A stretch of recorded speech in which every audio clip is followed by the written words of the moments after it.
sanctification, purification directives.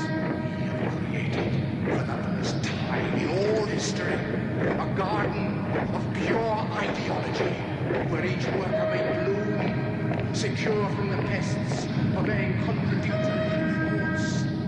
Our unification of thoughts is more powerful a weapon than any fleet or army on earth. We are one people, with one will, one resolve, one cause.